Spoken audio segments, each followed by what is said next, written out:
Fawning is dangerous. I'm not talking about this kind of fawn unless you hit it with your car. Fawning is people pleasing and it is dangerous. Today we will discuss fawning, how it is dangerous, and how you can stop fawning. Let's get started.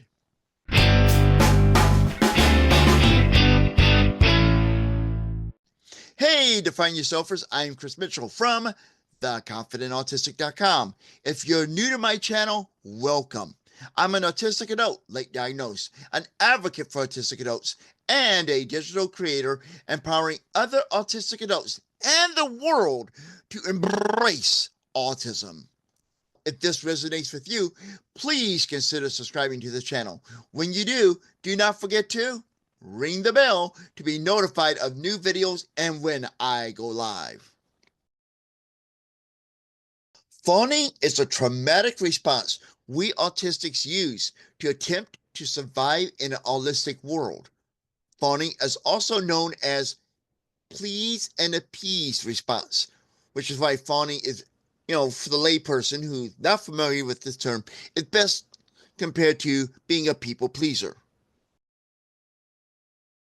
We fawn for the same reason we mask, to hide our neurodiverse behaviors and autistic traits and appear to be what is deemed as, here comes the air quotes, normal. Fawning is a way to avoid conflict by appeasing others and can be a long-term protective strategy. Although there's some dangers to that strategy, which we're going to be getting into in a few moments in this video. And fawning can be a result of neglect, abuse, or insecure attachment styles. So when, our life experiences make us who we are today or influence how we interact with others today. So if we have been authentic autistic selves and some of our neurodivergent traits have come out and we were neglected, people thought we were strange, an alien, whatever, the stigma for it, and that leads to us experiencing a sensation of being neglected by others. Maybe we have been abused, either verbally or physically. Or we have an insecure attachment to someone, and those are unhealthy, by the way, that we want this person to be our friend so badly. We do. Not that I'm making fun of anyone, just me being cute.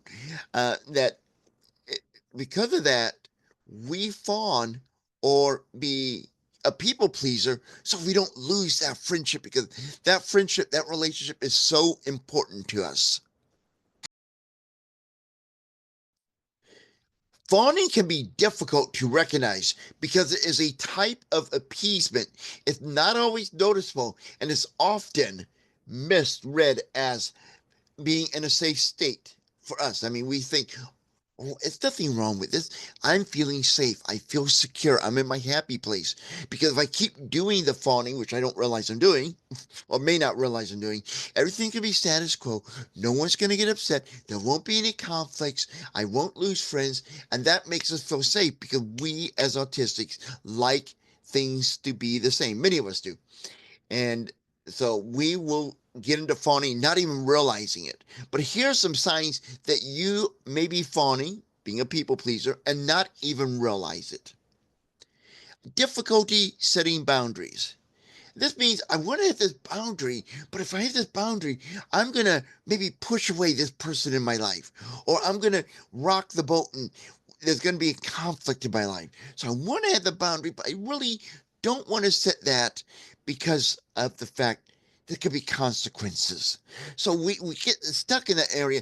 I want this and not, but we cave in and not set that boundary because we're so focused in on pleasing other people and keeping things status quo. Another sign that you may be fawning is the inability to say no or feeling like you need to say yes to avoid conflict. That's pretty self-explanatory, but just to go a little bit deeper into this, you don't want to say no to someone, well, you do, but you don't want to say it out loud because you don't want them to say, well, why? Why don't you want to do that? You don't want to deal with that conflict and being questioned on your decision. You may be fawning, you're constantly trying to please others. Again, we're doing that so we don't lose friendships and things stay status quo. Ignoring your own beliefs, ideas, and values is another sign of fawning. I mean, basically, you during fawning are compromising who you are, what you believe in, what your ideas are, what are valuable to you to appease other people. And that's unhealthy. That really is. Because now you're not being your authentic you. And we're going to talk about some of the dangers of this and the effects of doing this later. But trust me, you want to stay tuned for that part. You don't want to compromise your ideas, beliefs, or values. Ignoring your own beliefs, ideas, and values can lead to a lack of personal identity because you don't know who you are. You abandon your beliefs, you abandon your ideas, you abandon your values. Who are you? You probably wind up being somebody other people want you to be, and that will not make you happy. Trust me, I've done that. It does not make you happy. This also can contribute to a loss of connection with yourself because if you don't have that personal identity, you're not going to be able to, over time, really connect with you and find out who you are, what you believe in, what you want to do in your life, what's authentically you, and not, um, I don't know, transported. Maybe that's not transplanted. Maybe that's a better word. I'm not sure. Transplanted on you, or you be, or you're doing this just for that person because that's not what they want you to be, and you're not being who you want to be. Fawners also often operate on autopilot. They just want things to go easy. I don't want to rock the boat, whatever it takes. And when I say rock the boat, I mean, we don't want to upset anything. Keep everything status quo. I don't want, I don't want to take any risk. We just be autopilot and just sail through life that way. Which is that's really not a way to live. And if you are requiring the thoughts and emotions of others to dictate your own, that may be a sign that you're fawning. Now, I call these people who do this um, participating in herd mentality. They're not thinking for themselves. They're just saying, well, that seems to be popular. And I'm not putting down the show. I really enjoy the show. The Big Bang Theory. It was really popular in the 2010s. Okay. Late 2000s, 2010s. It was really a popular show. Probably number one show. And let's say you don't care for that show, but you watch it because everyone else is watching it and they like it. So you tell people, I like the show too, even though maybe you don't, because you need the thoughts and emotions of others to dictate your own. This is very dangerous, okay? Don't ever give up, ever. Give up your right to think freely for yourself. Fawning is a dangerous way of living as an autistic adult. I cannot emphasize that enough. It really is one of the most dangerous ways we can live.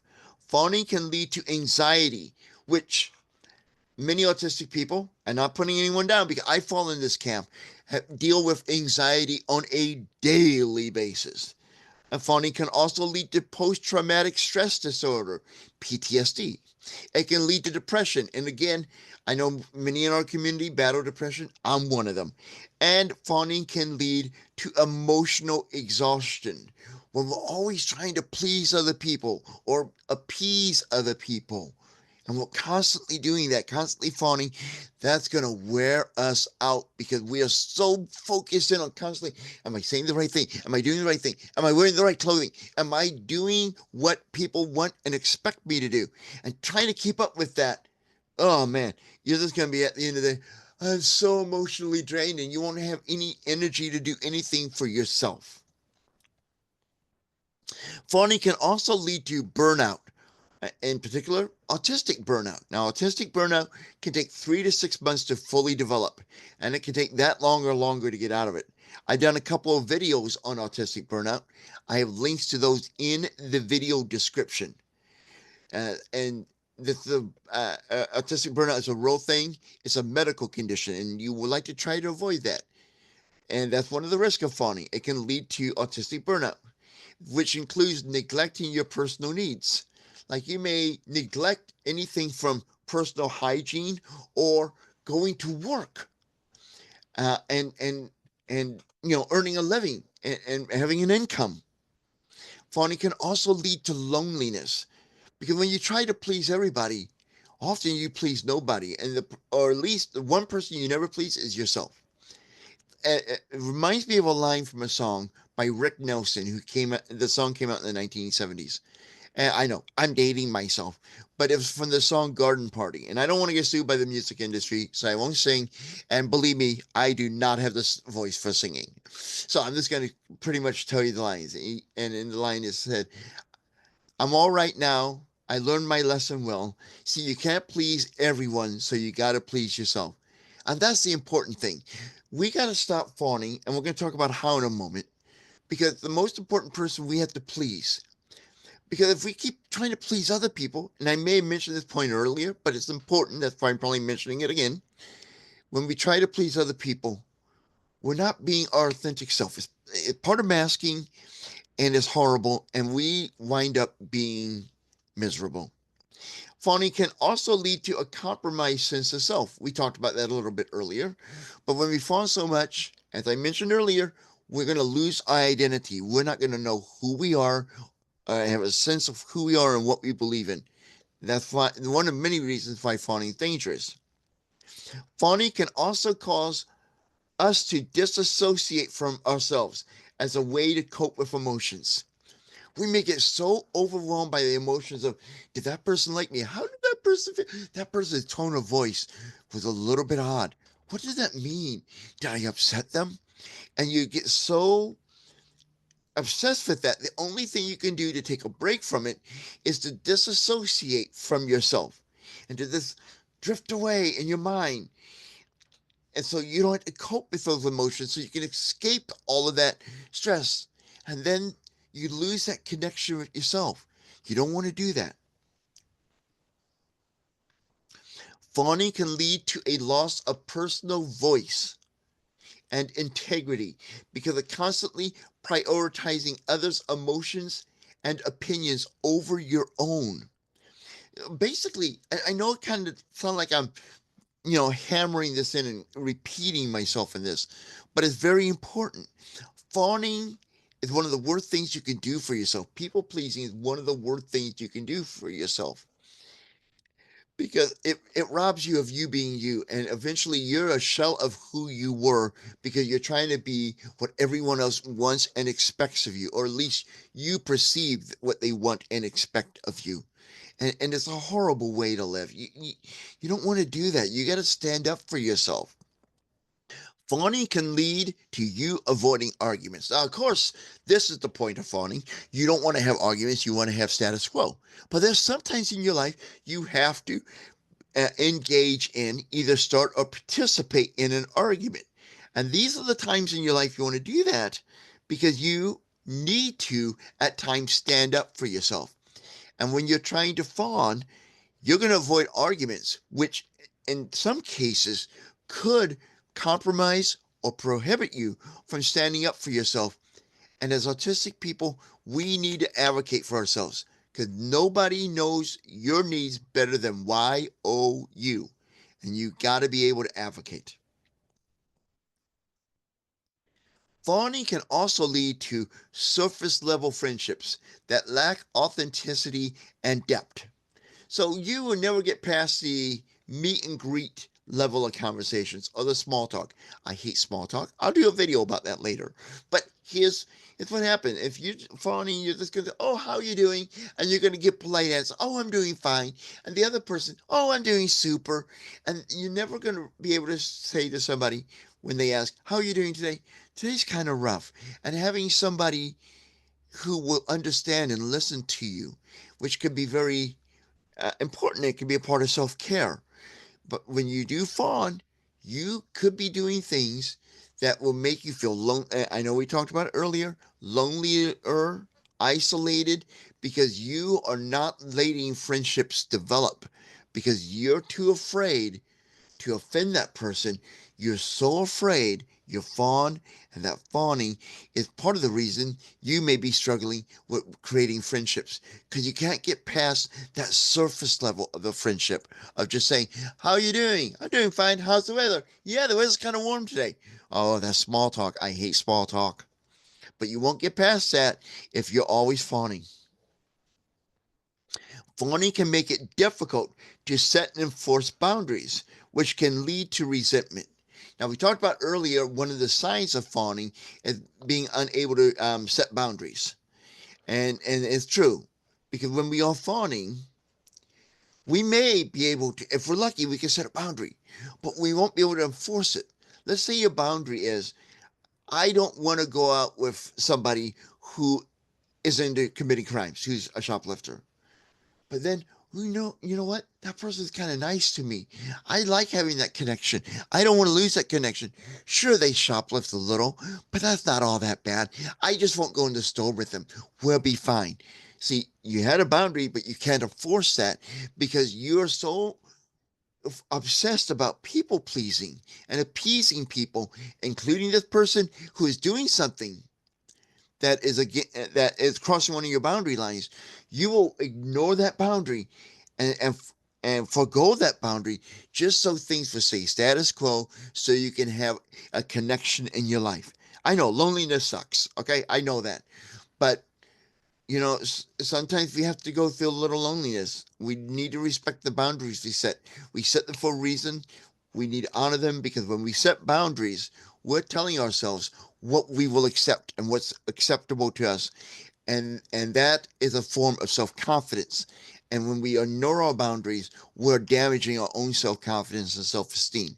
Because when you ignore those boundaries, over time, you're going to be resentful, not of the person who's committing crimes as much, maybe them as well, but you're going to resent yourself and you're going to hate yourself for not standing up for what you believe in.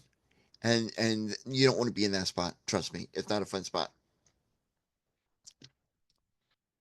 Fawning can cause chronic stress and hypervigilance, and these can lead to an impairment of your judgment and make it difficult to make decisions. In other words, fawning in itself over time can be debilitating. So, this is one of the major dangers of fawning. Fawning can cause major health problems if it becomes a habitual long term protective strategy, because fawning weakens the immune system or can weaken the immune system and can contribute to other health problems. Fawning can continue out of habit or because of a belief that you are only lovable if you're being useful. It can bleed into both your personal and professional lives, relationships, leading to neglect of your self care. I recently did a video on self care. Self care is very important. Whether you're autistic or allistic, we all need to be practicing self care because that helps us regulate and that helps us handle the stresses and the anxieties and the pressure of today's world. Now, I know we talked about the dangers of fawning and we covered that pretty thoroughly, but fawning can put us in danger. Let me explain. When we are fawning and we're wanting to people please and we want acceptance, we want to keep things status quo, we don't want to stand up for ourselves because we don't want to upset anyone, we don't want to lose any friends, we want things to be normal baseline, people can take advantage of us. And unfortunately, some will. And you may wind up in a dangerous situation, trigger warning coming here, a dangerous situation where you're in risk of verbal and or physical abuse. And that is not a place you want to be. This is one of the major reasons I encourage people not to be fawners, not to be people pleasers, not to always be appeasing to others. Stand up for yourself because there are people who will sense that you're fawning and they will take advantage of you. And, worst case scenario, and I think this may happen in more extreme cases, but it can happen, whether it's rare or not, you need to be aware of it. This fawning could lead to abuse level that will eventually take your life. So please know the dangers of fawning and say, I want to do something about it. So if you're at that point saying, I want to do something about my fawning, I know I'm doing it, I know it's bad for me, I know it's dangerous for me, how can I stop fawning or at least reduce it? Well, let's look at some ways that or steps you can take and things you can do to stop fawning. And that starts with valuing yourself. You are an important person. You are an amazing person. You're an incredible person. I can sit here all day and tell you those things, and you may feel a little warm and fuzzy. You got to start telling yourself that, because the one most credible source of information your brain will recognize is what you are telling it. And so tell yourself, I am valuable. I'm worthy of having friends. If people don't like me, that's on them. It's not on me. That's just them saying I'm not mature enough to have an adult um, relationship. And I mean that appropriately. I mean, adult friendship with somebody who is on the spectrum. And you don't need those people in your life. You are worthy of being surrounded by great supporting people. Another thing you can do to decrease, if not stop fawning, is to prioritize your needs. Fawning can make it hard to understand and prioritize your own needs because you're always putting everybody else first. Now, some people say in a marriage, and I do this, I put my wife's needs before mine. But there are times I know in certain situations I need to put my needs first and all. And you do. You are number one. If you can't take care of yourself and you don't take care of yourself, you won't be able to be any good to help other people. So you got to prioritize your own needs above practically everything else going on in your life. Another thing that will help you stop fawning is to be aware of your motivations. So if there's a situation coming up, you need to consider, why am I going to do or react the way I'm going to respond to this situation? Is it because I how I truly feel, or if it's so I will please somebody? If it's how you truly feel and want to react to the situation, go for it. If it's because, oh, it will make other people happy, it will appease them, it will cut down, you know, people wanting to argue with me and getting into debates and discussions that I just don't really want to deal with. Maybe you're doing it for the wrong reason. Maybe you're identifying that I'm fawning right now. I'm people pleasing. And I know that, and now that Chris explained this to me, I know it can be dangerous. I know it's harmful to my health, my physical and my mental health. Maybe I ought to reconsider how I'm going to respond or react in this situation. A really good thing to do to learn, if you want to stop fawning, is learn to say no. We have a problem with this in our society. So many people don't say no anymore. Uh, this is going to sound like a little bit of a soapbox, but we I see parents, and they mean it out of love, but they will spoil their kids. They give the kids everything.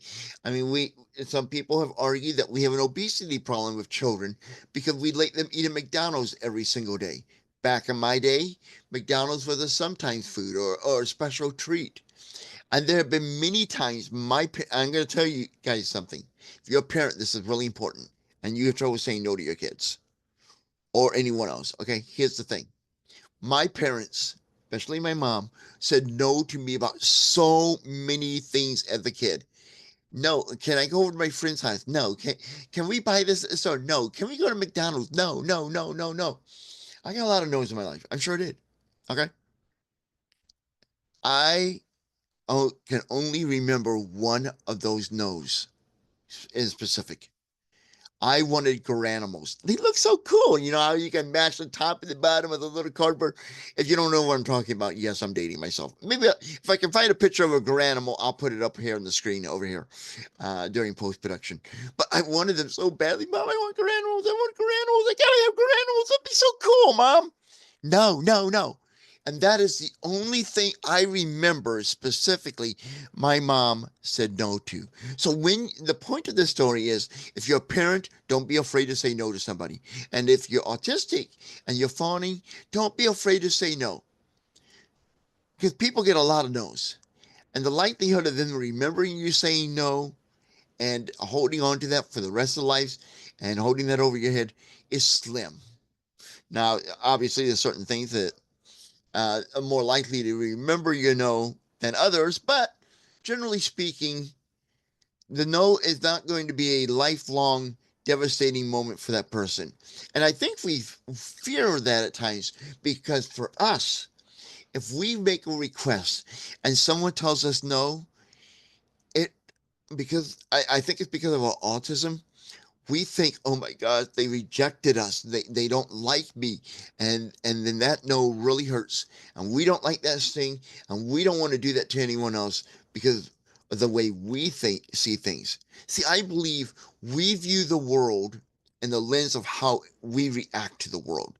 So if we are deeply crushed when somebody says no to us, we believe that whenever we say no to somebody else, they're going to be just that crushed.